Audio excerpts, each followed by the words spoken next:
અત્યારે આપણે રોજ રાત્રે દેશની સુરક્ષા અને સૈનિકોની સુરક્ષા માટે 9 વાગે વિષ્ણુ સહસ્ત્ર નામનો પાઠ કરીએ છીએ. લગભગ બધા જોડાય છે. એમાં મેં એક દિવસ કીધું કે તમે લોકો બધા જ નીચે સોસાયટીમાં જાઓ એટલે બધાને રામ નામ લખાવડાવો. એટલો સારો રિસ્પોન્સ આપે છે ને છોકરાઓ. બધા જ સાંજે ભેગા થઈ જાય અને રામ નામનું કીર્તન ચાલે અને રામ રામ લખે. આનાથી શું થાય કે આવનાર સમયે એ લોકોની પણ સુરક્ષા થાય જેણે ભગવાનનું નામ લીધું, અને આપણી વધારે થાય કારણ કે આપણે લેવડાયું. બરાબર કે નહીં? તો ભગવાનના નામ જેવી બીજી કોઈ સેવા નહીં. તો ગમે ત્યાં જાઓ ને લોકો નવરા જુએ એટલે ચોપડી હાલ દો કે આ ભાઈ તું પૂરી કરી લે, હું કાલ લઈ જવા, 4 દિવસ પછી લઈ જઈશ, 10 દિવસ પછી લઈ જઈશ. લોકોને લખતા કરો. અત્યારે જેટલું જપ સુરક્ષા કરશે ને એટલી દુનિયામાં કોઈ બાપની તાકાત નથી કોઈ સુરક્ષા કરી શકે. હું તમને વારે વારે કહું કે તમે અનાજ ભરો, તમે શાકભાજી ભરો, તમે આ કરો, પણ એવો સમય આવે ને તો કશુંય કામ નહીં લાગવાનું, સિવાય સેવા કરી હોય અને નામ જપ કર્યું હોય એટલું લાગે. બીજું બધું ઠીક મારા ભાઈ. બરાબર?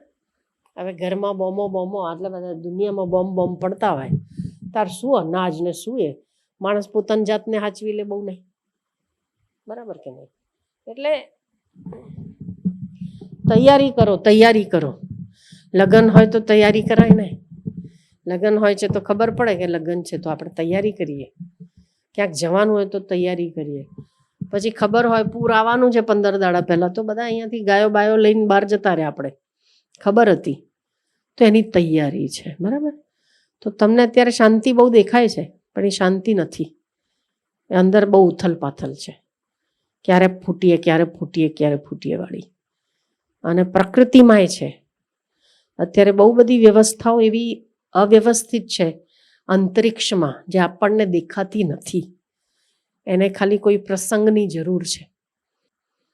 એટલે આજે સવારે પણ એટલું તોફાન જોયું હતું કે નહીં? અહીંયા હતું, બહુ આંધી ચાલી, બધું ઉડાડી જાય એવી. એટલે આવા ગરમીઓમાં આવું તુફાન આવું એ પ્રાકૃતિક આપદાનો સંકેત છે.